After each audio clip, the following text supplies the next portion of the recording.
1 Timóteo capítulo 5, a partir do versículo 17 até o versículo 21, eu vou ler aqui na minha versão, é a revista aí atualizada, você por favor acompanhe na sua Bíblia, a leitura da palavra de Deus, que diz assim, 1 Timóteo capítulo 5, a partir do versículo 17. Devem ser considerados merecedores de dobrados honorários os presbíteros que presidem bem, com especialidade os que se afadigam na palavra e no ensino, pois a Escritura declara: não amordaces o boi quando pisa o grão, e ainda o trabalhador é digno do seu salário. Não aceites denúncia contra presbítero, senão exclusivamente sob o depoimento de 2 ou 3 testemunhas. Quanto aos que vivem no pecado, repreende-os na presença de todos, para que também os demais temam. Conjuro-te perante Deus e Cristo Jesus e os anjos eleitos, que guardes estes conselhos, sem prevenção, nada fazendo com parcialidade. Até aqui, vamos orar? Querido Deus, nós temos a Tua palavra aberta diante dos nossos olhos. Ó Pai, entendemos que este livro é santo, santo pelo que contém nele, Senhor, santo porque ele é a revelação do Senhor, santo porque ele expressa a Tua vontade para nós, santo porque ele alimenta o nosso coração, ó Pai, santo porque ele não nos deixa perdidos, mas nos dá o rumo, Senhor, nos dá a orientação. Por isso, Pai, nós queremos nos submeter ao que está escrito neste livro aqui, Senhor. Nós cremos que é a Tua santa palavra. Cremos, ó Pai, que ele veio do Teu coração, através de homens fiéis, que creram no Senhor e escreveram, segundo a inspiração do Teu Santo Espírito. Então, ao abrirmos este livro, Senhor, e gastarmos este tempo de hora em diante, nele, Senhor, é porque cremos na suficiência da Tua palavra para a nossa vida. E nós Te agradecemos por termos esse tempo aqui, por termos o Teu Espírito que abre o nosso entendimento, que nos convence da verdade deste livro e que nos ajuda a compreendê-lo, Senhor, porque por nós mesmos não compreenderíamos. Portanto, Senhor, alimenta o Teu povo com a Tua palavra. Conduz o Teu povo baseado nela, Senhor. Protege o Teu povo de que a Tua palavra seja tirada dele. Ó Pai, para que não nos falte nunca a Tua santa palavra. Nós oramos assim, Senhor, no nome de Jesus. Amém. Meus irmãos, a nossa igreja tem acompanhado esta carta aqui de Timóteo desde setembro de 2014. Então, estamos caminhando já para 2 anos aqui nesta passagem da Bíblia, né? A primeira carta do apóstolo Paulo a Timóteo, e temos visto tantas coisas aqui a respeito do que Deus espera da sua igreja, o que Deus espera do seu povo, e de fato, nós somos gratos a Deus por Ele ter usado o apóstolo Paulo para escrever esta carta para o jovem pastor Timóteo, porque o jovem pastor precisava destas orientações, precisava desta verdade, e então ela foi necessária para ele naqueles dias em que ele vivia, quando ele pastoreava a igreja que estava na cidade de Éfeso. Então o jovem pastor Timóteo estava enfrentando desafios, e então Deus usou o apóstolo Paulo como seu pai na fé, e inspirou o apóstolo Paulo a escrever esta carta que foi enviada para aquele jovem pastor. Mas nós somos gratos porque Deus preservou essa carta, incluiu ela aqui no cânon, na sua santa escritura, e ela chegou até nós, o que nos faz entender que nós também precisávamos e precisamos desta carta, precisamos do que está escrito aqui nesta parte da palavra de Deus, como precisamos de tudo que está escrito neste livro aqui, que é a Bíblia. Então nós somos gratos a Deus por isso, e temos aprendido, irmãos, então, por causa destes princípios, o quanto nós precisamos da graça de Deus. A igreja é um ambiente de graça. Nós temos olhado para esta carta aqui, temos compreendido os desejos de Deus para a sua igreja. Percebemos aqui que os padrões estabelecidos por Deus são tão elevados, que parece que nós nunca os atingiremos. Parece que nós nunca vamos alcançar aquilo que Deus deseja. E Deus faz isso por um bom propósito, Ele faz isso para que nós tenhamos esta consciência de que nós não podemos atingir o padrão dEle por nossa própria força, por nós mesmos. Ele não quer que nós confiemos, irmãos, em nossa própria capacidade. Nós vimos na passagem anterior a esta, como Deus falou com a igreja sobre os cuidados que ela deve ter com as viúvas, verdadeiramente viúvas, ou seja, com as mulheres que realmente precisam de cuidados. Vimos também que Deus tem um ministério precioso para as mulheres mais velhas na vida da igreja. Vimos que muitas mulheres se frustram, porque parecem que elas nunca atingirão esse padrão que Deus espera delas, que Deus inclusive as capacita para ser e fazer. Então algumas mulheres se frustram. Agora, por que Deus faz isso? Justamente para que nós não confiemos em nós mesmos. Deus não quer, irmãos, que nós estabeleçamos a nossa própria moral. Deus não quer que nós estabeleçamos regras aqui que sirvam de moral para nós. Ele não quer que nós olhemos para nós mesmos e digamos que nós temos a verdade e nós praticamos a verdade, que aqui a verdade reina. Aqui sim, nós somos uma igreja verdadeira. Deus não quer esse tipo de orgulho entre nós. Deus não quer que nós nos orgulhemos da nossa própria atitude de sermos moralistas. E aqui é assim. Deus, Ele não quer isso de nós. Deus quer que nós dependamos da sua graça. Deus quer que nós clamemos a Ele o tempo todo por sabedoria e graça. Ele não quer que nós sejamos legalistas religiosos.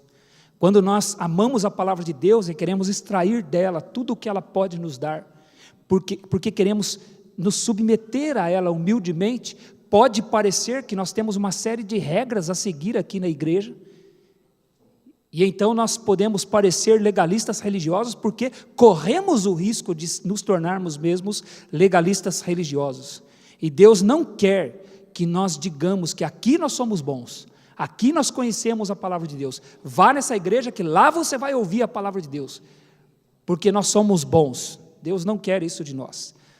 Deus não quer que nós digamos que as nossas mulheres sabem criar seus filhos, porque aqui nós temos regras para isso. Aqui nós estabelecemos um padrão moral para a criação de filhos, e então aqui as mulheres sabem fazer isso, porque aqui nós temos um padrão elevado. Deus não quer isso. Deus quer que nós olhemos, irmãos, para o alto padrão dEle, que Ele estabeleceu, e nós digamos, para nós mesmos e para Ele: Senhor, nós não conseguiremos fazer isso. O que o Senhor está pedindo de nós, nós não conseguiremos. Tem misericórdia de nós, Senhor. Tem compaixão de nós. Concede-nos a sua graça, que vem através da cruz do teu Filho, Jesus Cristo, que morreu por nossos pecados. Concede-nos a tua graça, porque nós não temos força. Nós somos fracos, somos pecadores. E o que o Senhor fala para nós é tão elevado que nós precisamos da tua graça. É por isso que Deus nunca baixa o padrão dele, irmãos. Ele nunca baixa o padrão dele porque Ele sabe que nós somos fracos. Pelo contrário, Ele mantém o padrão dele elevado para que nós saibamos que precisamos da graça dele. Então, através da graça dele, nós possamos nos aproximar do padrão que Ele estabeleceu. Esse padrão tão elevado. Agora, nós sabemos, irmãos, que nós temos mulheres aqui na igreja que criaram seus filhos, não porque foram fortes e autossuficientes, não porque tiveram um método infalível na criação dos seus filhos. Nós sabemos que elas existem e elas estão aqui. Eu poderia citar algumas delas. Não vou fazer por uma questão de delicadeza. Mas eu sei que elas não foram fortes. Sei que elas não foram sábias em si mesmos. Sei que elas não tiveram um método infalível para educar seus filhos.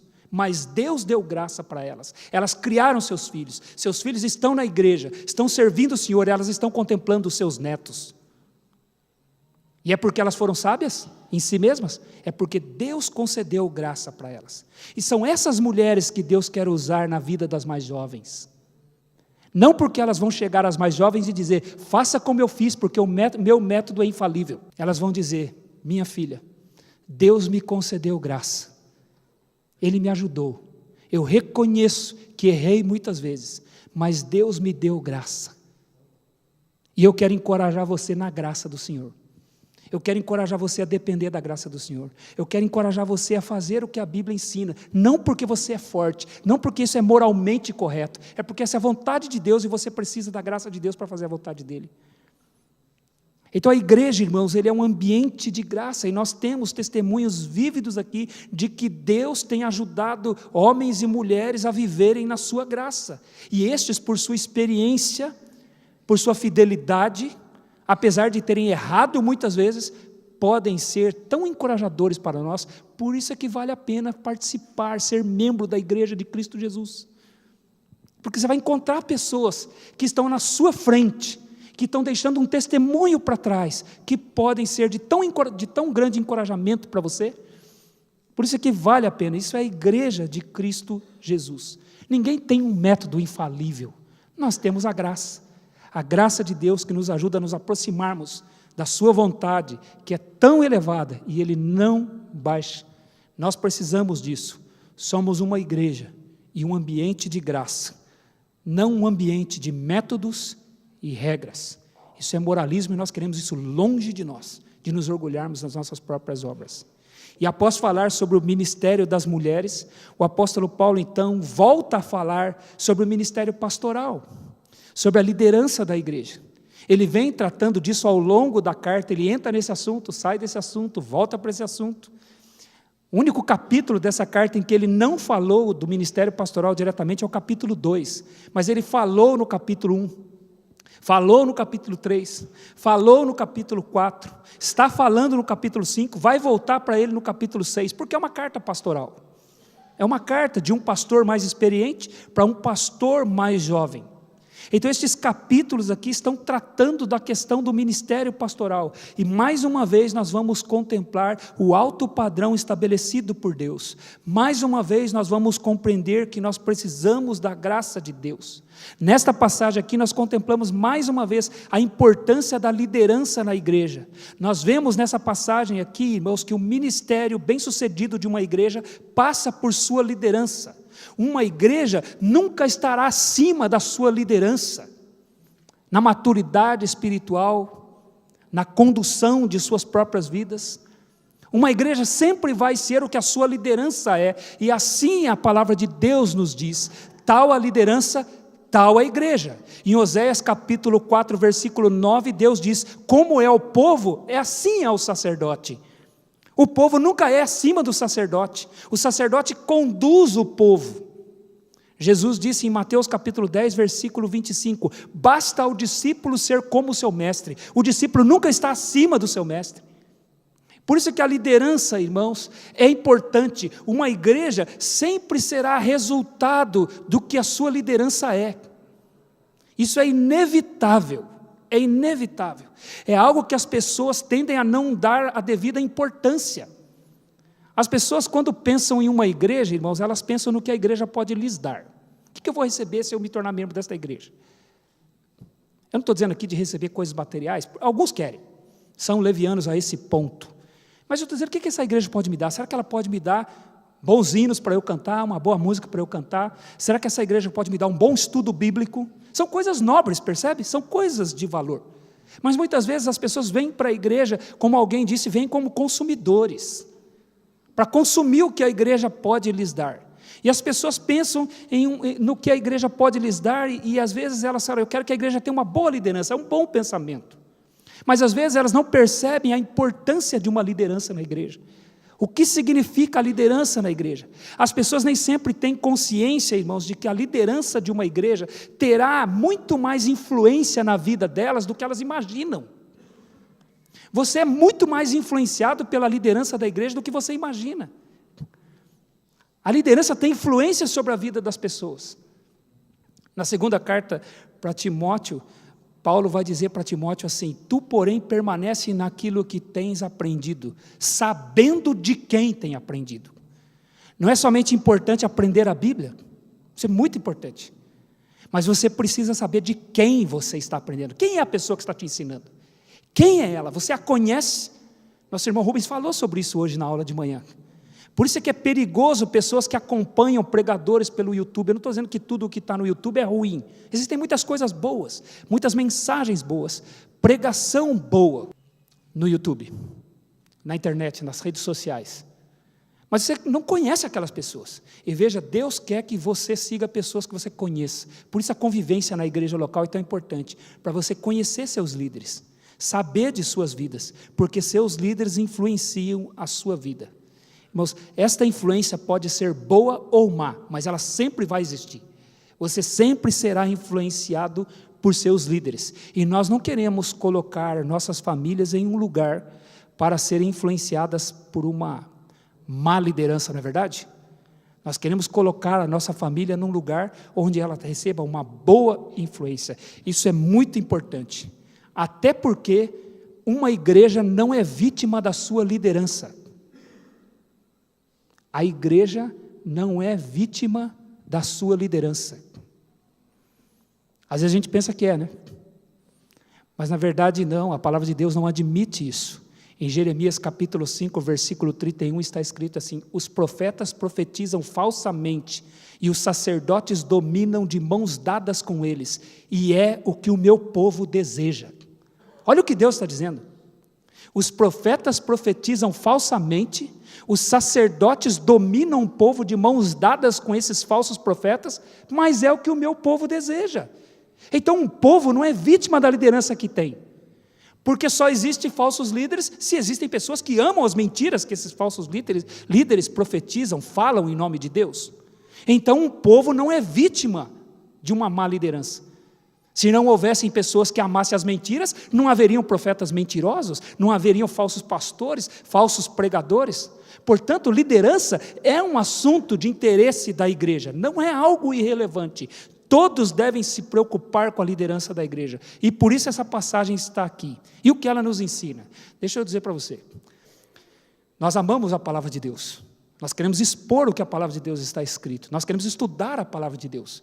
Nós estamos estudando essa passagem, como foi dito, desde setembro de 2014, e nos deparamos com essa passagem aqui agora, que é necessário passarmos por ela. Não é uma passagem fácil de ser pregada, de ser ensinada, até porque ela diz a meu respeito, ela fala sobre mim para você. E pode até parecer que eu estou legislando em causa própria, estou fazendo pedido para você. Eu quero que você saiba, não estou pedindo nada, estou apenas querendo expor o que essa passagem diz, dizer o que ela nos ensina, porque é a santa palavra de Deus. Então, para você que está ouvindo mensagens de Timóteo hoje pela primeira vez, porventura você está aqui nos visitando hoje, está ouvindo pela primeira vez, saiba que nós estamos estudando essa passagem aos domingos à noite, por muitos domingos aqui, desde setembro de 2014, e chegamos a esta passagem aqui hoje. Domingo passado vimos a passagem que antecede essa, e hoje é a passagem do dia. E por isso nós vamos refletir e pensar no que ela nos diz. Então, o que esta passagem nos ensina? Esta passagem nos ensina, irmãos, que toda a igreja deve preservar uma liderança saudável. Toda a igreja deve preservar uma liderança saudável. E de que maneira nós podemos preservar uma liderança saudável? De que maneira nós podemos preservar uma liderança saudável? Primeira maneira, uma igreja preserva uma liderança saudável honrando seus líderes. Versículos 17 e 18 dizem assim: devem ser considerados merecedores de dobrados honorários os presbíteros que presidem bem, com especialidade os que se afadigam na palavra e no ensino, pois a Escritura declara: não amordaces o boi quando pisa o grão, e ainda o trabalhador é digno do seu salário. Paulo diz aqui que os presbíteros devem ser honrados pela igreja, e nós estamos em vias de ter presbíteros aqui na igreja, estamos no processo de levantar presbíteros aqui, então nós, dentro em pouco tempo, se o Senhor nos permitir, nós teremos aqui uma liderança plural, que é exatamente o que a palavra de Deus nos ensina. Essa passagem fala da pluralidade da liderança, por isso presbítero aqui está no plural, é mais de um na igreja. São homens separados pelo Espírito Santo para liderar a igreja, são aqueles que vão conduzir a igreja dentro da palavra de Deus. Nós podemos entender, por aquilo que ensina a palavra de Deus, que uma igreja não atinge a sua maturidade até que ela tenha um corpo de presbíteros e pastores totalmente estabelecido. Uma igreja não atinge a maturidade até que ela tenha uma pluralidade de liderança, homens dirigidos, conduzidos pelo Espírito Santo, liderando a igreja e considerando a igreja. Então a igreja precisa de uma liderança coesa, sábia, que possa conduzi-la. São homens que vão proteger o ensino da igreja para que ele não seja contaminado. Homens que têm a responsabilidade, uma das suas principais responsabilidades é proteger a doutrina da igreja, aquilo que a igreja ouve, aquilo que a igreja recebe, aquilo que é falado no púlpito da igreja de uma forma oficial, ou aquilo que é falado nas outras reuniões da igreja. Isto é responsabilidade do corpo de presbíteros, de proteger a igreja das contaminações, dos ensinos falsos, errados, que estão às nossas portas, prontos para entrarem aqui e tomarem conta das nossas mentes. Então o corpo de presbíteros, ele tem essa função, e aqui a palavra de Deus está dizendo que estes homens devem ser tratados com honra. Irmãos, e a igreja lá de Éfeso, onde Timóteo estava tendo sérios problemas na liderança. Paulo já havia dito que alguns daqueles homens estavam se passando por mestres, mas não entendiam nada dos assuntos que ensinavam. Ele disse isso lá no capítulo 1, versículo 7. Homens que estavam ensinando a lei do Senhor, fazendo asseverações a respeito da lei do Senhor, mas eram pauradores frívolos, ou seja, falavam coisas sem sentido, e não entendiam nada dos assuntos sobre os quais faziam ousadas asseverações, afirmavam como se tivessem certeza, mas não tinham certeza de nada. Homens que eram falsos mestres, e eles estavam lá ensinando a igreja, e Timóteo tinha então o desafio de fazer uma espécie de limpeza na igreja, tirando aqueles homens. Então os maus líderes tinham que ser tirados da igreja. No capítulo 1, nos versículos 18 a 20, o apóstolo Paulo até cita o nome de 2 deles, que já haviam sido afastados da liderança da igreja, Himeneu e Alexandre, líderes da igreja que foram excluídos da igreja, entregues a Satanás, para que aprendessem a não mais blasfemarem. Então precisava haver uma limpeza na liderança da igreja, mas em meio àqueles falsos líderes, haviam alguns que eram dignos de honra, e sobre esses que Paulo fala aqui. Alguns deles deveriam ser reconhecidos pela igreja e deveriam ser considerados merecedores de honra dobrada. Isso não é algo incomum na Bíblia, irmãos. Várias passagens trazem esse assunto para a honra, para a liderança da igreja, honrar a liderança da igreja. Você pode, por favor, folhear a sua Bíblia, voltar algumas páginas aí, em 1 Tessalonicenses capítulo 5. Apenas algumas páginas aí atrás na sua Bíblia, 1 Tessalonicenses capítulo 5, versículo 12. Agora vos rogamos, irmãos, que acateis com apreço os que trabalham entre vós, os que vos presidem no Senhor e vos admoestam. Veja, o apóstolo Paulo está dizendo aqui para a igreja dos Tessalonicenses, que a igreja tessalonicense deveria acatar, receber com valor, com apreço, aqueles homens que estavam presidindo a igreja, aqueles inclusive que admoestavam a igreja, porque faziam isso em nome do Senhor. Então eles deveriam acatar com apreço aquelas pessoas, aqueles homens lá, respeitando. Agora passe por 1 Timóteo, 2 Timóteo, Tito, Filemão, e vá para Hebreus, capítulo 13, por favor. Faço questão de ler aqui, não apenas citar essas passagens para você ver que esse não é um assunto incomum na palavra de Deus, a honra aos líderes. Hebreus, capítulo 13, versículo 7. Ele diz assim: lembrai-vos dos vossos guias, os quais vos pregaram a palavra de Deus, e considerando atentamente o fim de sua vida, imitai a fé que tiveram. Aqui ele está dizendo para a igreja: lembrem-se daqueles que foram os seus pastores, os seus guias, os que conduziram como? Pregando a palavra de Deus para vós. Considerem atentamente o fim da sua vida, o testemunho que eles deixaram, a vida que eles testemunharam para vocês, e imitem a fé deles, ou seja, lembrem-se deles com respeito, como dignos de imitação. Ainda no capítulo 13, versículo 17, ele diz assim: obedecei aos vossos guias e sede submissos para com eles, pois velam por vossas almas, como quem deve prestar contas, para que façam isso com alegria e não gemendo, porque isso não aproveita a vós outros. Irmãos, a igreja aqui, ele está dizendo, deve seguir os seus líderes, de uma forma a tornar o trabalho desses líderes mais leve. A responsabilidade da igreja é seguir os seus líderes de uma tal forma a facilitar o trabalho deles, a tornar o trabalho deles mais leve, para que eles liderem a igreja não gemendo, mas com alegria, porque se a igreja faz seus líderes gemerem, não há proveito nenhum nisso para a igreja. Quem sofre o prejuízo é a igreja.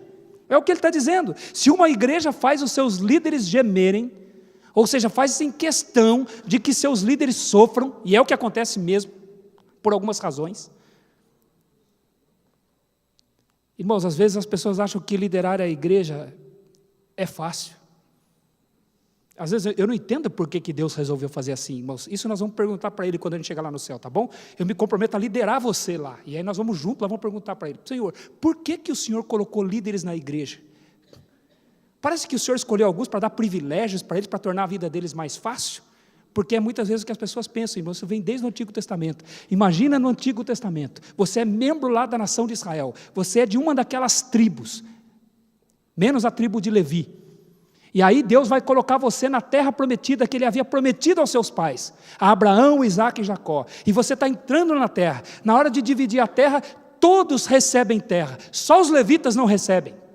Todos teriam que trabalhar na terra, arar a terra, plantar na terra, colher na terra, e os levitas não recebem terra. Aí você olha, mas por que os levitas não receberam terra? Eles não vão trabalhar? Não, eles vão cuidar do templo, vão cuidar primeiro do tabernáculo, e depois, quando tiver o templo, eles vão cuidar do templo. Mas e eles vão comer como? Vocês vão sustentar eles. Vocês vão trabalhar na terra, o Senhor vai abençoar, vai fazer a terra produzir, 10% do que a terra produzir, vocês levam lá e eles vão comer esses 10%. Eles não têm terra. Eles serão os líderes espirituais, eles vão cuidar do culto, vão cuidar do tabernáculo, vão cuidar do templo, vão cuidar do louvor, da adoração, tudo será com eles, e vocês vão sustentar eles. E você está na Israel, então é assim. É assim. Deus que fez assim. Vamos perguntar para Ele por que Ele fez assim. Mas Ele fez assim, certamente isso ministra no nosso coração. E muitas pessoas olham para os líderes então, acham que o caminho dele é fácil. Acham que a vida deles é fácil. E não imaginam a responsabilidade que eles têm. E aí, por achar que a vida deles é fácil, querem tornar o trabalho deles pesado. E quando a igreja torna o trabalho dos líderes pesado, quem sofre é a própria igreja. Por isso que ele diz aqui, isso não aproveita a vós outros. Literalmente, irmão, sabe o que significa? Não dá lucro nenhum para vocês. Não traz vantagem nenhuma. Não tem proveito nenhum tornar o trabalho dos líderes um trabalho pesado. Então, a igreja deve viver de uma forma que seus líderes trabalhem com alegria e não gemendo, porque eles têm uma responsabilidade. Eles prestarão contas das vossas almas. Quem é que você tem que ouvir? Quem é o seu pastor ou seus pastores? São aqueles que haverão de prestar contas da sua alma. Ouvir pessoas pelo YouTube, ouvir mensagens pelo Facebook, pode ter coisas muito boas, mas essas pessoas não vão dar conta da sua alma.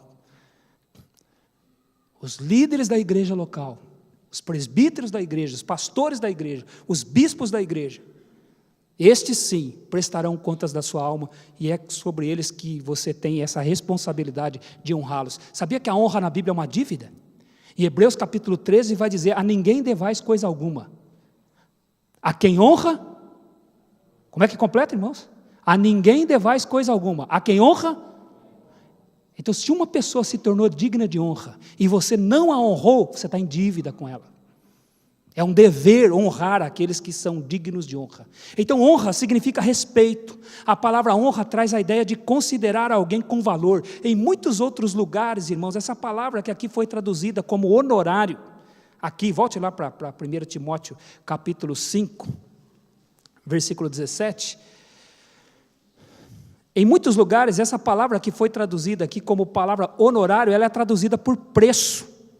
Por exemplo, 1 Coríntios capítulo 6, versículo 20 diz, fostes comprados por preço. O preço da nossa salvação foi o sangue de Cristo. O sangue de Cristo é a moeda mais valiosa de todo o universo. Foi ela que Deus usou para comprar a nossa salvação, para ganhar a nossa salvação, para nos libertar da sua própria ira. Ele usou o sangue perfeito e puro de Cristo Jesus, e o sangue de Cristo é o preço da nossa salvação. A palavra preço é a mesma palavra que aqui é traduzida como honorário. Traz a ideia então de algo de muito valor, é considerar como caro e de de grande valor. Honrar alguém é considerar essa pessoa então cara, considerar essa pessoa de grande valor, tratar essa pessoa com dignidade. A mesma palavra é usada em Efésios capítulo 6, versículo 2, onde o apóstolo Paulo, repetindo o mandamento lá, o 6º mandamento, ele diz assim: honra a teu pai e a tua mãe, para que se prolonguem os teus dias sobre a face da terra, que é o primeiro mandamento com promessa. A palavra honra lá também é a mesma palavra aqui traduzida por honorário, significa tratar com respeito. Irmãos, respeitar um pai, respeitar uma mãe, traz bênção sobre o filho. Por isso ele diz: honra teu pai e tua mãe, para que se prolonguem os teus dias sobre a face da terra. Honrar um pai e uma mãe, respeitar um pai e uma mãe, obedecer um pai e uma mãe, significa trazer bênção de Deus sobre a sua própria vida. Nós vivemos numa época, irmãos, em que os filhos ganharam uma liberdade com os pais. Nós temos visto isso. Hoje é muito comum você ouvir os filhos chamando o pai de você. Eu sou de uma geração que era inadmissível eu chamar o meu pai de você. Aliás, meu pai e todos os mais velhos tinham que ser chamados como? Senhor. Então nós vivemos numa época em que mudou essa relação. Então há uma proximidade maior dos pais com os filhos. Mas, meus irmãos, apesar de haver essa proximidade, um filho não está autorizado a desrespeitar o seu pai. Ele não está autorizado a desrespeitar a sua mãe. Ele deve honrar seu pai, honra sua mãe. É permitido que ele faça alguma brincadeira com o pai, com a mãe. Às vezes os filhos fazem, lá em casa às vezes a gente ri, nós rimos uns dos outros, mas é inadmissível que os meus filhos faltem com respeito com a sua mãe ou comigo. Brincar é uma coisa, desrespeitar é outra. É muito triste, irmãos, é extremamente triste. E se tem uma coisa que me faz sentir vontade de chorar, e não estou sendo demagogo com você, e nem estou querendo parecer muito sensível para você, estou dizendo que é algo real. Se tem uma coisa que me faz sentir vontade de chorar, é quando eu vejo um filho desrespeitando um pai ou uma mãe. E eu literalmente já cheguei a chorar ao contemplar uma situação dessa. De chegar na minha casa e falar: Senhor, que mundo que nós estamos vivendo? Para onde vai isso? Se o que sustenta uma sociedade é o respeito aos mais velhos, é o respeito aos pais, e eu contemplar um filho desrespeitando um pai do jeito que esse rapaz estava desrespeitando o seu pai, é muito triste. Agora você percebe? O mesmo princípio se aplica à liderança. É triste ver igrejas que desrespeitam seus pastores, da mesma forma como é triste ver filhos que desrespeitam seus pais. Você tem a liberdade de brincar com os seus pastores, com o seu pastor, mas você não tem a liberdade de desrespeitá-lo. Essa liberdade você não tem. É Deus que está dizendo. A liderança deve ser respeitada. E o que desonra a Deus é o desrespeito ao passar dos limites e humilhar e desobedecer a liderança da igreja. Então é comum as pessoas pensarem na liderança como tendo privilégios, e aí as pessoas então são tentadas por um sentimento negativo para com a sua própria liderança, porque parece que a liderança é fácil, é um caminho largo, as pessoas são tomadas às vezes por um sentimento negativo e acaba desrespeitando a sua liderança, e assim torna o trabalho dos seus líderes mais difícil por desrespeitá-los. Então tratar com honra é respeitar. Agora, tratar com honra tem um outro aspecto. Ele também significa, é o que a palavra de Deus diz. Não é a minha opinião, eu não estou aqui para dar minha opinião, estou aqui para expor o que a palavra de Deus está dizendo. Honrar significa dar dinheiro para as necessidades da liderança. Isso é grato a Deus.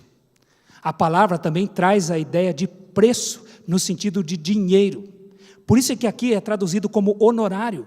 A nossa palavra honorário, que significa pagamento, vem desta palavra grega aqui que significa honra, honrar. Inclusive, quando ele diz aqui no versículo 3, honra as viúvas verdadeiramente viúvas, ele está dizendo, dê dinheiro para as viúvas verdadeiramente viúvas, para as suas necessidades. Porque pode haver algumas mulheres na igreja que não têm como se sustentar, cujo marido já morreu e talvez ela não tenha filhos que possam fazer isso, não tem ninguém próximo que possa fazer isso, então a igreja é responsável por sustentar financeiramente as necessidades desta viúva. Da mesma forma ele está dizendo aqui, O pensamento é coeso aqui no contexto. Então ele está dizendo aqui que a igreja tem a responsabilidade de sustentar nas suas necessidades materiais os seus líderes, quando eles são chamados a dedicarem seu tempo total no ensino da palavra de Deus.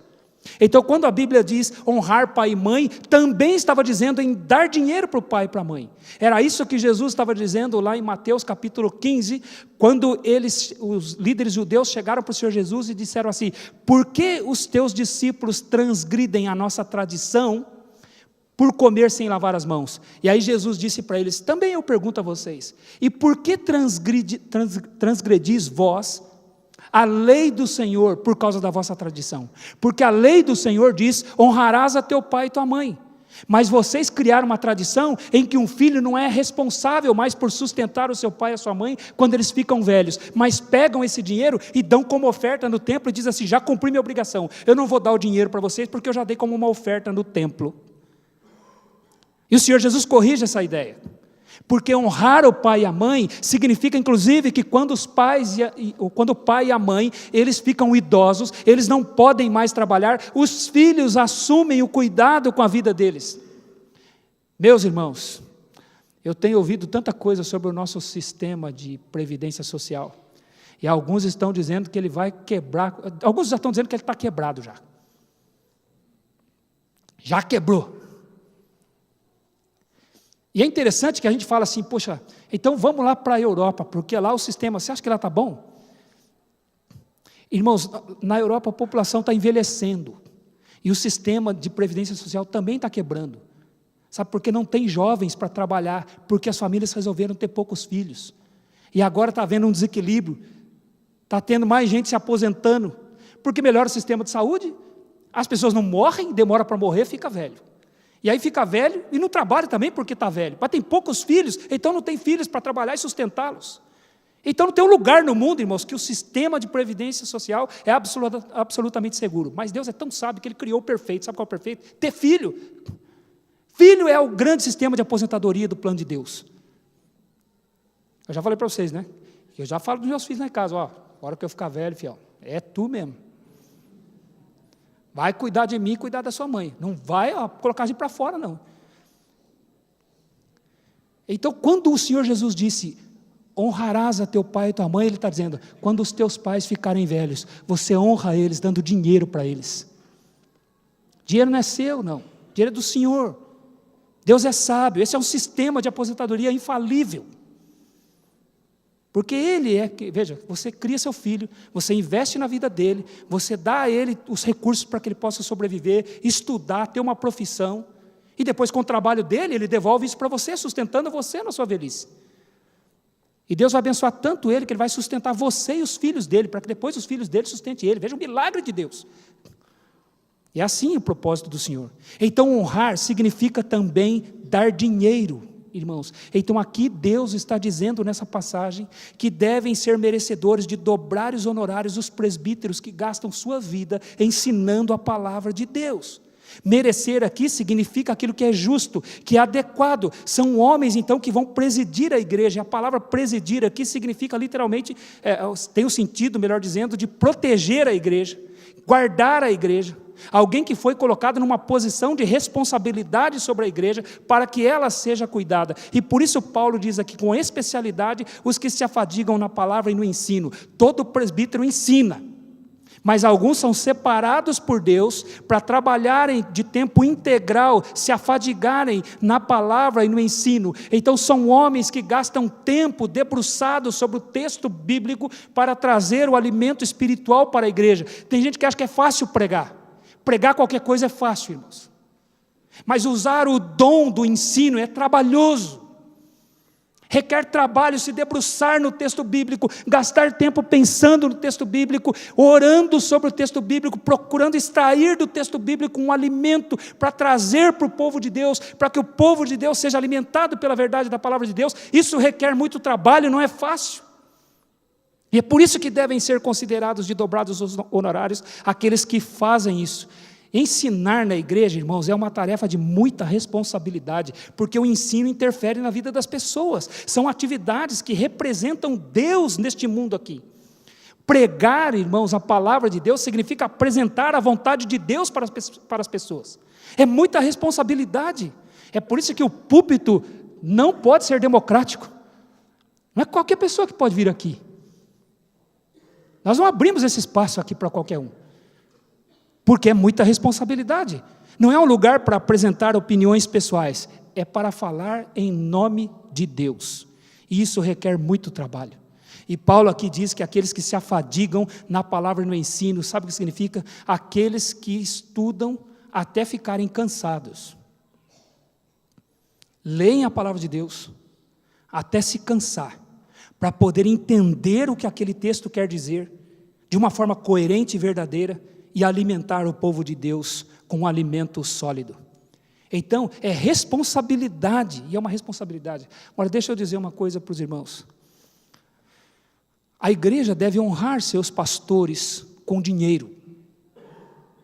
Eu sei que muita gente está fazendo mau uso deste princípio, muita gente tem lesado a igreja, lesado o povo de Deus, feito promessas em nome de Deus que Deus nunca fez, enganando o povo de Deus. Há muita gente fazendo isso, mas isso não torna esta verdade em mentira. Isso não torna esse princípio falso, ele continua sendo verdadeiro. A igreja tem que sustentar aqueles que pregam a palavra de Deus. Isso talvez constrangesse Timóteo, é um assunto delicado, mas necessário. Aliás, pastores muitas vezes sofrem porque eles é que têm que ensinar isso para a igreja. Eles é que têm que ensinar a igreja a sustentá-los. Timóteo tinha que ensinar a igreja isso. Era a responsabilidade dele como pastor. E é justo que estes homens então sejam sustentados pela igreja, é o que diz o versículo 18, e Paulo cita a escritura aqui. Ele diz, pois a escritura declara, não amordaces o boi quando pisa o grão. Irmãos, isso está escrito lá em Deuteronômio capítulo 25, versículo 4. Não atarás a boca ao boi que debulha. E isso é interessante, irmãos.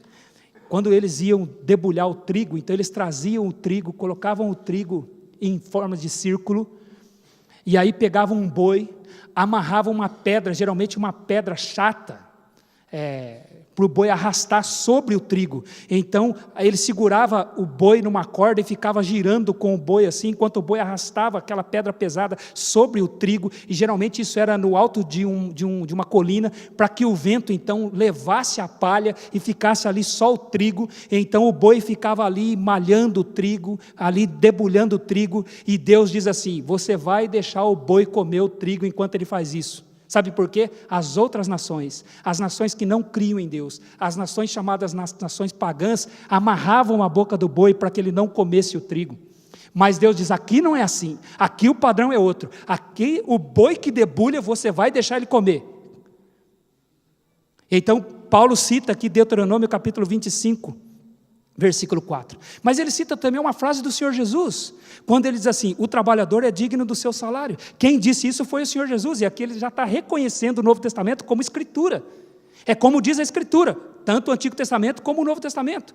Quando o apóstolo Paulo escreveu isso aqui, provavelmente o livro de Lucas já tinha 3 anos que havia sido escrito, o Evangelho de Lucas. E ele já reconhece o Evangelho de Lucas como Escritura, porque é lá que está escrito em Lucas capítulo 10, versículo 7, a frase do Senhor Jesus que disse, o trabalhador é digno do seu salário. E o apóstolo Paulo vai fazer uma defesa disso em 1 Coríntios capítulo 9. Quero apenas citar algumas passagens lá, você não precisa abrir, mas em 1 Coríntios capítulo 9, versículos de 1 a 14, em casa, depois você pode ler, e ali Paulo está defendendo o direito dele de ser sustentado pela igreja, e ele diz assim, quem jamais vai à guerra à sua própria custa? Um soldado, irmãos, ele tem como se sustentar na guerra? Sim ou não? Quem planta uma vinha e não come do seu fruto? Quem apacenta um rebanho e não se alimenta do leite do rebanho? A lei de Moisés diz, não atarás a boca ao boi que debulha. Acaso é de bois que Deus se preocupa? Se nós vos semeamos as coisas espirituais, será muito recolher de vós as materiais? Não sabeis vós que os que prestam serviços sagrados do próprio templo se alimentam? E quem serve no altar, do altar tira o seu sustento? Assim também ordenou o Senhor aos que pregam o evangelho, que vivam do evangelho. Então, alguns têm dúvida se a igreja deve ou não sustentar o seu pastor, ou seus pastores. E aqui a palavra de Deus está dizendo que sim, é uma maneira de honrar o seu trabalho. E por isso que Paulo cita as palavras aqui do Senhor Jesus. Aqueles que pregam e ensinam coisas eternas, então têm o direito de receber da igreja as suas necessidades materiais. Isso vai refletir na adoração no céu. Então, de que maneira uma igreja preserva a sua liderança saudável? Honrando a sua liderança. Ela honra. Agora, segundo, de que maneira uma igreja preserva uma liderança saudável? Protegendo os seus líderes. Primeiro, honrando os seus líderes. Segundo, protegendo os seus líderes. Veja o versículo 19. Não aceites denúncia contra presbíteros, senão exclusivamente sob o depoimento de 2 ou 3 testemunhas. Deus estabeleceu uma proteção aos líderes da igreja. É fato, irmãos, que uma das maneiras de se atacar a igreja de Cristo Jesus é desacreditando os seus líderes. Satanás, ao longo da história, tem trabalhado, irmãos, para desacreditar os líderes do povo de Deus. Como diz 1 Pedro capítulo 5, versículo 8, sede sóbrios e vigilantes, porque o diabo, vosso adversário, anda em derredor, como o leão que ruge, procurando alguém para devorar. Então é fato que ele, no seu ataque, uma das suas estratégias é desacreditar a liderança da igreja. Por isso que Paulo diz aqui para Timóteo, não aceites denúncia contra os presbíteros, senão pelo depoimento de 2 ou 3 testemunhas. A ideia é, não receba, não admita, não dê ouvidos. John MacArthur disse a respeito dessa passagem, faça-se de surdo para denúncias contra os presbíteros, a não ser pelo depoimento de 2 ou 3 testemunhas. Se não houver consistência, não ouça, não inicie uma investigação. Denúncia, irmãos, é uma palavra que fala sobre uma apresentação formal. Não é apenas um comentário, é um desejo de alguém de apresentar uma denúncia formal em público contra um líder da igreja. Não é apenas um comentário, mas uma denúncia oficial. A palavra denúncia aqui fala de alguém levantar a voz em público, num lugar público, contra um dos líderes da igreja. Isso quer dizer, irmãos, que a igreja pode, em determinados momentos, compor uma espécie de tribunal para julgar a questão, mas só será aceito se a denúncia for consistente e houver o depoimento de 2 ou 3 testemunhas. E isso aqui, irmãos, é também um caso da lei no Antigo Testamento sendo aplicado na vida da igreja. Por isso que eu gostei quando nós lemos aqui a leitura bíblica de Romanos capítulo 3, e lá no final do capítulo 3, ele diz assim que nós somos salvos pela fé. Mas a fé anula a lei de Deus? Ele pergunta. E aí ele responde, não, a fé não anula a lei de Deus. Pelo contrário, pela fé confirmamos a lei de Deus. Irmãos, você sabe o que significa? Que o Antigo Testamento continua valendo. Tem gente que acha, não, nós estamos na época da graça, e não na época da... Vamos citar esse versículo bíblico que não tem na Bíblia? Nós estamos na época da... E não na época da... Você já ouviu esse versículo bíblico que não tem na Bíblia? Como tem crente que crê em versículo que não tem na Bíblia? Não tem na Bíblia isso, irmãos. Que agora nós estamos na época da graça e acabou a lei. Mas por que ele cita a lei do Antigo Testamento aqui? Para a igreja. Dizendo para a igreja não aceitar denúncia contra presbíteros, senão pelo depoimento de 2 ou 3 testemunhas. É o que diz a lei do Senhor lá em Deuteronômio, capítulo 19, versículos de 15 a 21, que inclusive foi citado hoje de manhã na nossa aula. Deus diz lá que uma só testemunha não se levantará contra alguém por qualquer iniquidade ou pecado, seja qual for o que esta pessoa tiver cometido, mas pelo depoimento de 2 ou 3 testemunhas, se estabelecerá o fato. Deus estabeleceu essa lei para evitar, sabe o quê? Falso testemunho. Se houvesse falso testemunho, irmãos, dar um testemunho contra alguém é algo tão sério que você não faz ideia. Deixa eu dar um exemplo para você. No Antigo Testamento, o adultério era punido com apedrejamento até a morte. Era a lei do Senhor.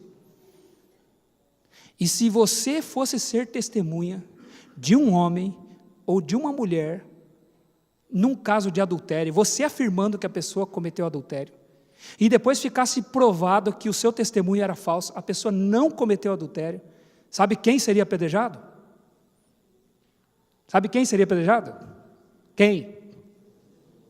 Vamos supor, eu estou lá e vou testemunhar contra um fulano que teria cometido adultério. Eu digo, essa pessoa cometeu adultério. A lei diz que ele tem que ser apedrejado. Fica comprovado que o meu testemunho é falso. Quem vai ser apedrejado? Quem, irmãos? Não tenha compaixão de mim, por favor. Quem vai ser apedrejado? Eu. É isso que está escrito lá em Deuteronômio capítulo 19. É muito sério. O falso testemunho era punido com a pena sobre o qual ele está acusando, sobre a qual ele está fazendo a acusação. Era muito sério testemunhar contra alguém. Por isso a lei das duas testemunhas, no mínimo, ela tinha como objetivo proteger o acusado de sofrer uma falsa acusação. É para protegê-lo de alguma injustiça. E aqui significa então a proteção aos líderes da igreja. Irmãos, os líderes do povo de Deus são sempre alvos de falsa acusação ao longo da história do povo de Deus. Posso citar para você alguns exemplos na Bíblia? José foi acusado falsamente de assediar a esposa de Potifar e por causa disso foi preso. Moisés foi acusado pelos seus irmãos Arão e Miriam de querer sozinho profetizar entre o povo de Deus.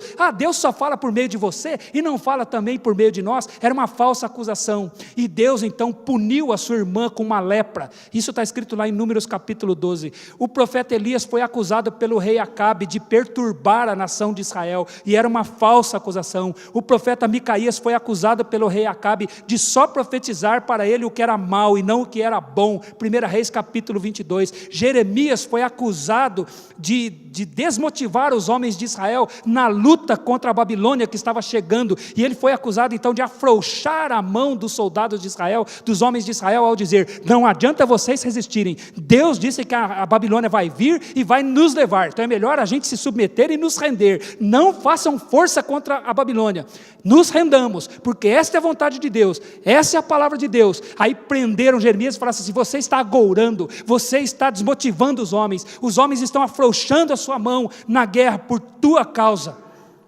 E essa era uma acusação falsa contra ele, de não dizer a palavra de Deus. Está escrito em Jeremias capítulo 18, versículo 4. Daniel foi acusado falsamente de transgredir e desonrar o rei Dario com relação à oração, e por causa disso foi lançado na cova dos leões. Passou uma noite lá por causa de uma falsa acusação, e Deus fechou a boca dos leões, e ele saiu de lá são e salvo, e depois disse para o rei, rei, nunca desonrei o Senhor, o que fizeram contra mim foi uma falsa acusação.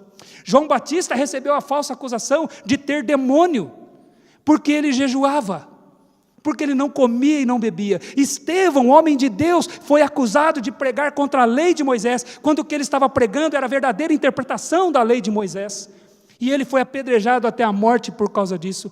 Paulo, irmãos, foi acusado de tantas coisas, e ele fala de tudo isso lá em 2 Coríntios capítulo 12. Agora, aquele que recebeu a mais falsa acusação, é o que nós estamos estudando aqui na nossa classe de manhã com o irmão Rubens, foi o nosso Senhor Jesus Cristo. Irmãos, o Senhor Jesus Cristo, Ele não sofreu fisicamente. O sofrimento dele físico foi intenso. Mas o pior que fizeram com ele foram as falsas acusações. Quantas falsas acusações? Acusaram ele de ser um comilão, um glutão e um beberrão. Acusaram ele de expulsar demônios pelo poder de Belzebu. Acusaram ele de transgredir a lei de Moisés, porque ele curava pessoas no sábado. Acusaram ele de blasfemo, porque ele se fez igual a Deus, e crucificaram ele injustamente. Então sempre haverá falsas acusações contra os líderes da igreja, e falar contra os líderes da igreja é algo muito sério. 1 Samuel, capítulo 24, conta a história, um episódio na vida de Davi e Saul. Saul voltou da batalha com os filisteus, e aí disseram para ele, olha, Davi está lá em Engedi. Aí Saul escolheu 3.000 homens, irmãos, escolhidos a dedos, homens valentes de guerra, e foi à caça de Davi, para matar Davi. Agora eu pego ele, porque Davi estava sendo considerado por Saul como um opositor, alguém que queria tomar o lugar dele. E Davi não queria tomar o lugar de Saul. Era uma acusação falsa. Davi sabia que Deus lhe daria o lugar de Saul, mas não porque ele queria, porque era vontade de Deus. E Saul foi atrás de Davi, e aí Saul entra numa caverna, e ele entra numa caverna, irmãos, para fazer ali as suas necessidades. Está escrito lá em 1 Samuel capítulo 24. Só que ele não sabia que mais para dentro daquela caverna estava Davi com seus homens. E está Saul ali numa posição totalmente indefesa. E aí os homens de Davi dizem assim: este é o dia. Hoje o Senhor entregou Saul nas tuas mãos. Pega ele agora. Pega ele. E Davi pega a sua espada, irmãos, e chega sorrateiramente, furtivamente, como está escrito lá, corta um pedaço da roupa de Saul, sem que Saul percebesse. Mas quando ele fez isso, o texto diz que ele sentiu bater-lhe o coração. Sabe o que significa? Arrependimento, tristeza consigo mesmo. Sabe o que Davi sentiu? Como é que eu pude fazer isso contra o ungido do Senhor? Cortar a roupa dele. O coração de Davi disparou. Já disparou seu coração alguma vez que você pecou? E você sentia até as veias pulando? Isso é sensibilidade espiritual. Por isso que Davi era o homem segundo o coração de Deus. Quando ele cortou o manto de Saul, ele sentiu o coração bater, disparou o coração dele. E ele disse: como eu pude fazer isso? E ele se recuou. Saul saiu da caverna. Quando Saul saiu, Davi saiu com o pedaço na mão e disse assim: Saul, meu pai, e colocou o rosto na terra. Era um homem que queria matar ele, era um homem que estava inclusive em pecado, fora dos propósitos de Deus, mas continuava sendo ungido do Senhor. Não merecia ser desrespeitado. E ele disse assim: meu pai, o Senhor hoje entregou a ti nas minhas mãos, mas eu não fui contra ti, porque quem sou eu para levantar a espada contra o ungido do Senhor? Quem sou eu, esse cão morto como eu, para fazer isso? E aí Saul disse assim: ó meu filho Davi, veja que és melhor do que eu, porque hoje o Senhor me entregou nas tuas mãos, eu te fiz o mal, e você me devolveu com o bem, poupando minha vida. Hoje eu sei que você vai ser um rei justo em Israel. Depois, mais adiante, Saul se mata. Ele lança-se sobre a espada, e Davi nem está sabendo o que aconteceu. Aí vem um homem dos amalequitas e diz assim: olha, eu estou aqui com o capacete, com os braceletes de Saul, porque eu encontrei ele e matei. Sabe por que ele falou isso? Mentiu, porque ele queria ganhar alguns pontos com Davi. Ele sabia que Saul era inimigo de Davi, então se ele dissesse para Davi que ele matou Saul, ele ia ganhar alguns pontos com Davi. Davi disse assim: testemunhaste contra ti mesmo, porque você não temeu em levantar a espada contra o ungido do Senhor. O teu sangue agora vai ser o testemunho contra ti. E ele falou para um jovem: mata este homem. E aquele homem perdeu a sua vida ali mesmo, porque ele levantou a espada contra o ungido do Senhor. Falar, irmãos, contra líderes da igreja é muito mais sério do que vocês pensam. E aí, nesse tempo hoje, quando nós temos esses falsos ensinos aí, eu sei que nós não concordamos com os ensinos, eu sei que nós não concordamos com aquilo que muita gente tem feito em nome do Senhor, eu sei que nós não concordamos com essa liderança que está aí, mas nós temos que ter muito cuidado como nós nos referimos a elas. Tem gente fazendo piada, desrespeitando estes homens, e sabe o que nós temos que fazer?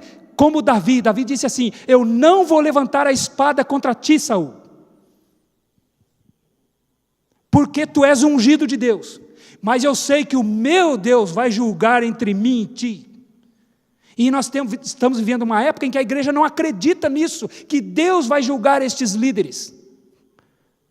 E aí nós temos nas redes sociais pessoas fazendo piadas, rindo, desrespeitando essa liderança. Deixa Deus julgar.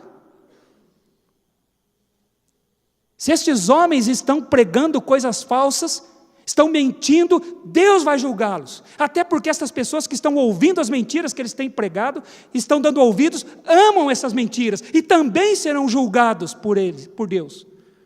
Deus vai julgar essas pessoas. Por isso é que Paulo diz aqui: não aceites denúncia contra estes homens, contra estes presbíteros, senão pelo depoimento de 2 ou 3 testemunhas. Então você vê como é que nós preservamos uma liderança saudável? Honrando e protegendo. Agora tem o outro lado da moeda, irmãos. Tem o outro lado. Aí você diz, puxa, que privilégio, né? Ser líder da igreja, então, é ser honrado, ser sustentado pela igreja, ser protegido pela igreja, veja. Criar uma situação em que ele não seja denunciado por qualquer motivo. Que privilégio, né, irmãos? Pastores não têm foro privilegiado, como acontece na nossa política. Não tem esse negócio não de, como é que chama? Imunidade pastoral. E é o que ele vai dizer aqui a partir do versículo 20. Como que uma igreja preserva uma liderança saudável? De que maneira? Honrando os seus líderes, protegendo os seus líderes, mas também repreendendo corretamente a sua liderança. Veja o versículo 20. Quanto aos que vivem no pecado, repreende-os na presença de todos, para que também os demais temam. O fato de haver uma proteção na liderança não significa que a liderança é livre para cometer erros, pecar. Isso aqui não é um parlamento. Pastores são passivos de pecarem e deverão sofrer a repreensão. Eles não são protegidos de qualquer sanção. Eles não são livres. Eles devem ser repreendidos. Se a acusação contra eles não é falsa, se há o depoimento de 2 ou 3 testemunhas, deve haver a repreensão. Se há comprovação, irmãos, não há mais nenhuma proteção. Você percebe? O ponto limite é o pecado. Quando há o pecado, não há mais nenhuma proteção, e esse pastor, então, deve ser exposto diante da igreja. Ele deve ser repreendido na presença de todos. Não há nenhuma proteção mais para ele. Irmãos, nós não devemos ser humanistas aqui e querer proteger. Não tem proteção mais. É o que Jesus disse lá em Lucas capítulo 12, versículo 48. A quem muito é dado, muito será. Ao que muito lhe confia, muito mais lhe será exigido, o Senhor Jesus disse lá em Lucas capítulo 12, versículo 48. Quando isso acontece, então, não tem mais proteção. Repreender aqui, irmãos, vem de uma palavra grega que significa expor, trazer à luz. É de onde nós tiramos a nossa palavra alencar. Sabe o que significa alencar? Alencar significa elevar e colocar numa posição tão alta que todos possam ver.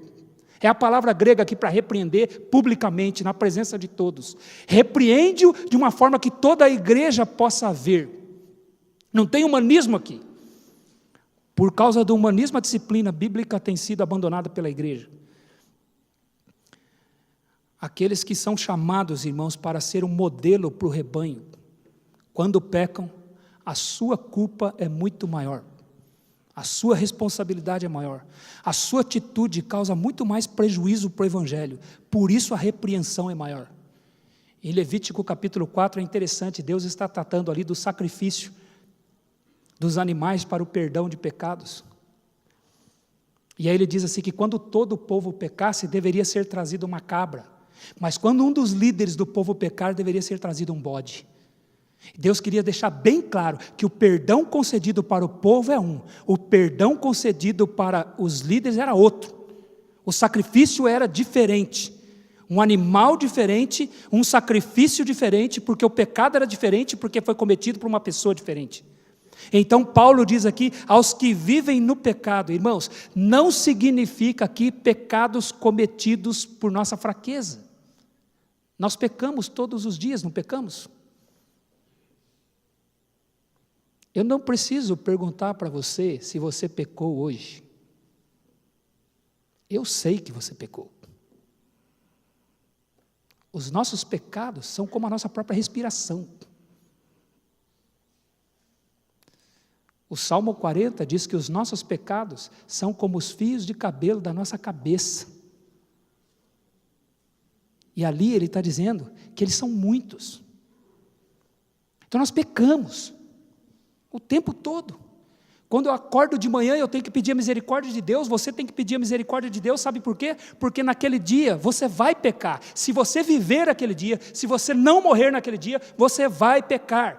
Eu, você, todos nós, a liderança, a igreja, pastores, membros de igreja, todos pecam todos os dias. Por isso que a Bíblia diz que as misericórdias do Senhor são a causa de não sermos consumidos, porque as suas misericórdias não têm fim, renovam-se a cada...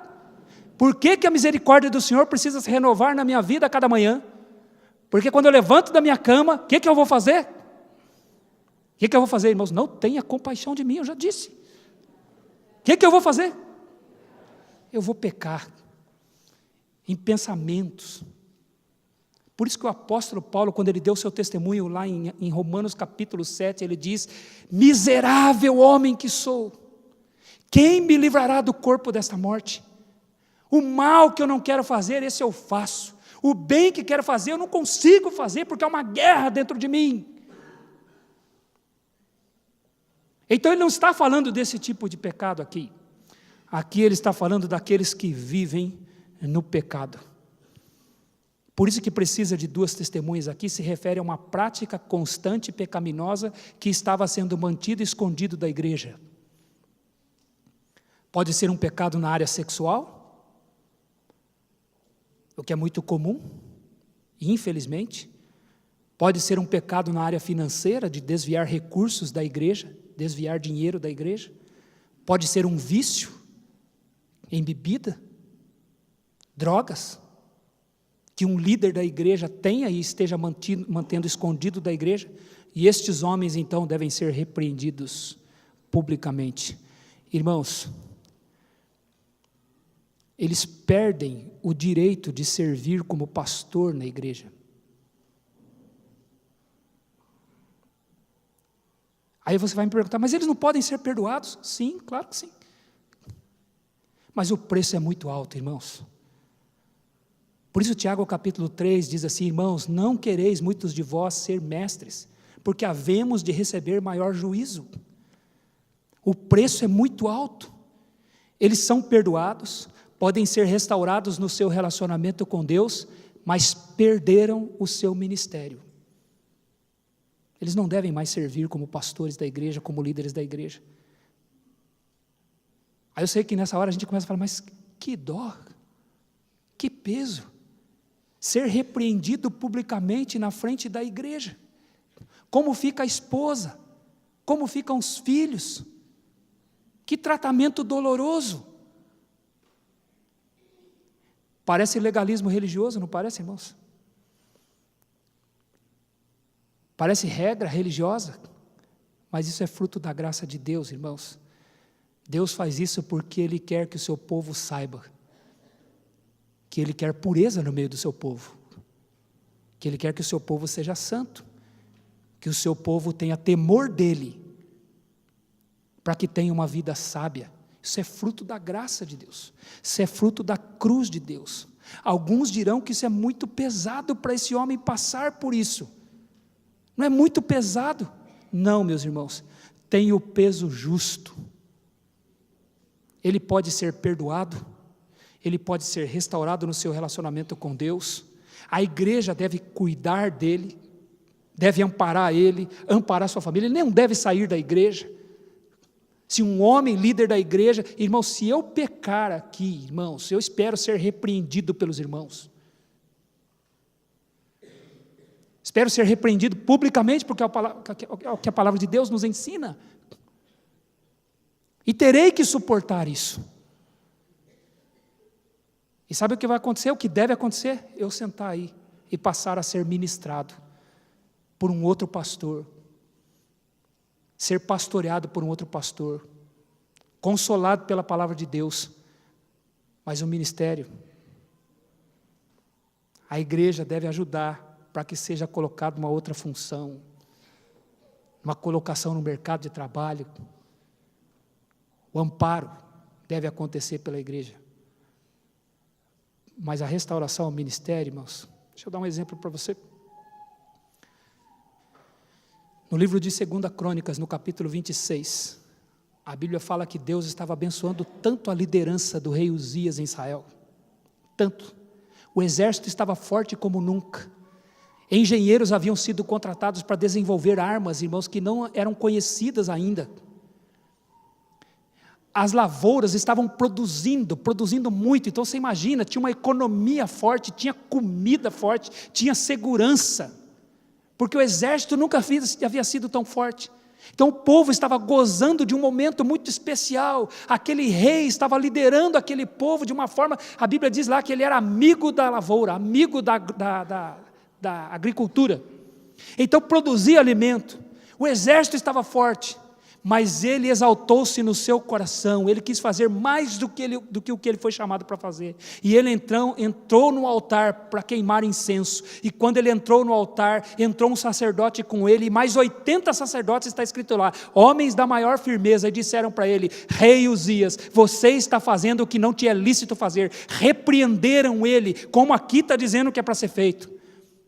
Repreenderam ele, quando repreenderam ele, diz que imediatamente a lepra lhe saiu na testa, e então tinha um homem leproso no altar do Senhor, e aqueles sacerdotes então cuidaram de tirar ele de lá, e a Bíblia diz que ele mesmo apressadamente saiu de lá, e ele foi para sua casa, colocaram ele numa casa, e ele viveu com aquela lepra até o último dia da sua vida.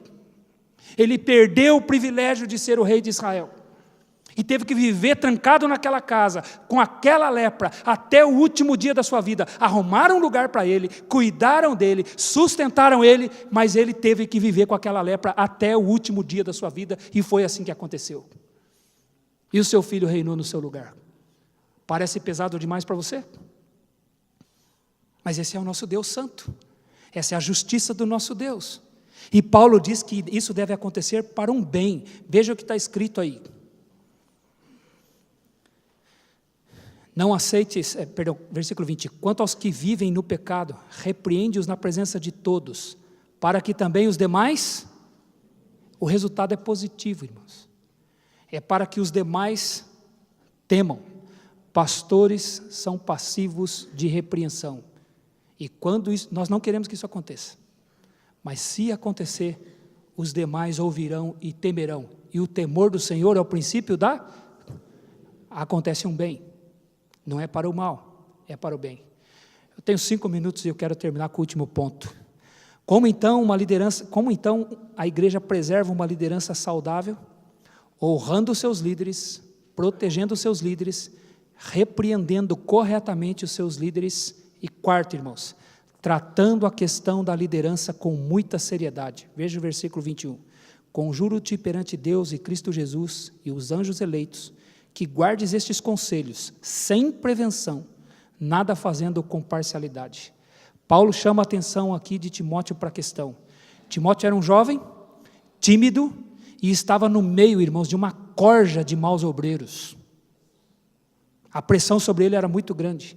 Ele precisaria de muita coragem para fazer isso. Isso não poderia esperar, era urgente. Tanto que Paulo disse que queria se encontrar com eles, mas antes de se encontrar, mandou a carta na frente, para que ele soubesse como se deveria proceder na igreja. Então era urgente fazer isso. E Paulo mostra aqui quem esperava que ele fizesse isso. Ele diz assim, conjuro-te perante Deus. Quem é Deus? Deus é o juiz de toda a terra. Conjuro-te perante Cristo Jesus, que recebeu toda a autoridade sobre os céus e sobre a terra para julgar vivos e mortos. Conjuro-te perante os anjos eleitos, aqueles que são os agentes da justiça de Deus. Às vezes, irmãos, nós temos muito medo de aplicar a disciplina, sabe por quê? Nós temos medo das pessoas, temos temor dos homens. E Paulo está dizendo para Timóteo aqui, a quem ele deveria temer? Ele deveria temer Deus, não aqueles homens. Deus esperava que ele fizesse isso, Deus estava assistindo esta aplicação da disciplina. E por quê? Porque tudo o que ligares na terra terá sido ligado nos céus, como Jesus disse lá em Mateus capítulo 18. É a igreja representando na terra a vontade do santo céu. Por isso é que ele diz aqui, esta é a vontade de Deus. Então eu conjuro-te perante Deus, Jesus Cristo nosso Senhor e os santos anjos, ou os anjos eleitos, que guardes estes conselhos sem prevenção. Irmãos, nós temos vivido numa época de muito humanismo. Talvez você ouvindo essa palavra aqui, você diz, mas que coisa pesada. Não é esse o seu sentimento? Não tenha medo não de assumir, vai, é o meu também, vai, todos nós aqui, né? Não sentimos que isso é pesado, sim ou não? Mas que peso. Aí Paulo está dizendo assim, não tenha medo. É isso mesmo que o nosso Deus deseja. Aqui, irmãos, é o mesmo que foi dito a Samuel, por Deus, lá em 1 Samuel capítulo 16. Quando Deus disse para Samuel, Samuel, por que você está com dó de Saul, se eu já rejeitei Saul? Sabe o que Paulo está dizendo para Timóteo? Timóteo, você vai ter que fazer uma escolha. Ou você vai escolher ficar do lado de Deus, de Jesus Cristo e dos anjos eleitos, ou você vai ficar do lado destes homens que estão em pecado. Você tem que fazer uma escolha. Essa é a disciplina, irmãos. Quando nós temos que disciplinar, nós temos que fazer escolhas. Às vezes, irmãos, serão pessoas pelas quais nós temos muita estima, muito sentimento. Nós gostamos daquelas pessoas, nós não queríamos fazer isso, mas Deus diz, você vai escolher ele ou eu? Quem você vai escolher? Nessa época em que o humanismo entrou na igreja, as pessoas não querem mais fazer a vontade de Deus, elas ficam com medo de desagradar as pessoas. Temor dos homens, e Paulo está dizendo, Timóteo, eu sei que você vai sentir isso, mas lembre-se, nós estamos aqui para agradar a Deus, o Senhor Jesus Cristo, então eu conjuro-te perante eles. Paulo está dizendo aqui, Timóteo, você vai ficar do lado de quem? De Deus ou destes que estão vivendo no pecado? Irmãos, nós não queremos que nós nos vejamos numa situação dessa, mas se nós nos vermos, nós temos que ficar do lado de Deus. É muito difícil isso. Isso é disciplina na igreja. Talvez tenhamos que disciplinar pessoas na igreja que estão vivendo em pecado, e deixa eu estender isso além da liderança. Talvez tenhamos que disciplinar pessoas na igreja que nós amamos. Talvez tenhamos que disciplinar os nossos filhos na igreja. E aí, porque são os nossos filhos, a gente não quer fazer. Mas lembra-se do que o Senhor Jesus disse.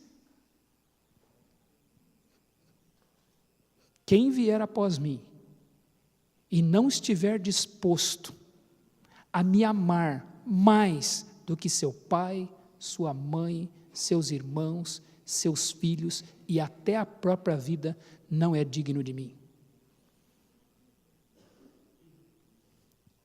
Talvez nós tenhamos que disciplinar pessoas pelas quais nós temos sentimentos. Nós amamos essas pessoas, nós não queremos fazer isso. Mas se elas não querem abandonar o pecado, a questão é com quem nós vamos ficar? Com elas ou com Deus? É o que Paulo está dizendo para Timóteo. Não rejeites esse conselho. Deus é a favor dessa atitude, por mais dura que ela possa parecer. Agora, por que Deus faz isso? Porque Ele deseja que a sua igreja seja pura, a começar pela liderança. Deus ou os homens? Com quem nós vamos ficar? Esse é o ônus da liderança, irmãos. Esse é o peso da liderança. Não é apenas ser honrado, não é apenas ser sustentado pela igreja, mas é estar numa condição de ter a possibilidade, se viver em pecado, de ser repreendido publicamente pela igreja. E de ter que ser feita a escolha. Quem nós vamos temer? Deus ou os homens? Nós temos que temer a Deus. Essa é uma questão muito séria. Por isso, como uma igreja preserva uma liderança saudável? Honrando, protegendo, repreendendo corretamente e tratando a questão com muita seriedade. E aí eu pergunto aos irmãos, é possível fazer isso? Será que isso não é um legalismo religioso? Será que isso não é um moralismo nosso? Não, meus irmãos. Cristo morreu na cruz. Deus espera que nós amemos a sua lei. A fé não anula a sua lei. Nós temos o poder, na graça do Evangelho, de podermos viver em santidade.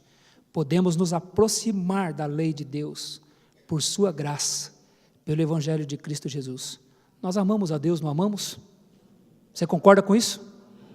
Nós queremos viver em sua santidade, não queremos? E isso começa pela liderança da igreja. Por isso você deve saber quem são os seus líderes. Vamos orar? Vamos fechar os nossos olhos?